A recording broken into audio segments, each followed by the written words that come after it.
সন্ধেবেলা এরকম মুচমুচে চপ, আলুর চপ খেতে কার না ভালো লাগে? তাও আবার যদি সেটা হয় বাড়ির তৈরি। তো চলো আজকে তোমাদের সাথে আলুর চপের রেসিপিটা শেয়ার করব।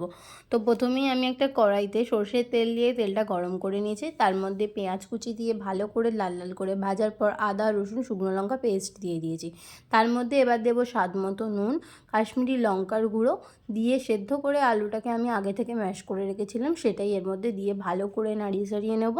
নাড়িয়ে চাড়িয়ে নেওয়ার পর এর মধ্যে আমি শুকনো খোলায় শুকনো লঙ্কা, জিরে, ধনে ভেজে গুঁড়ো করে নিয়েছিলাম সেটাই দিয়ে দিলাম। দেওয়া হয়ে গেলে এটা শুকনো শুকনো করে ভালো করে কড়াইতে নেড়ে তুলে নেব, ঠান্ডা হওয়ার জন্য রেখে দেবো থালাতে ছড়িয়ে।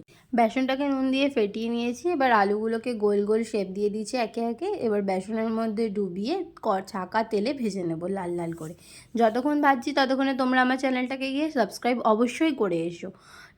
সাবস্ক্রাইব করে আমার পাশে থেকে এপিট ওপিট করে ভালো করে ভেজে নিলে আমাদের আলুর চপ রেডি হয়ে গেল। ভালো লাগলে লাইক, শেয়ার, সাবস্ক্রাইব করতে ভুলবেন না। ভিডিওটি দেখার জন্য অনেক অনেক ধন্যবাদ জানাচ্ছি আপনাদের।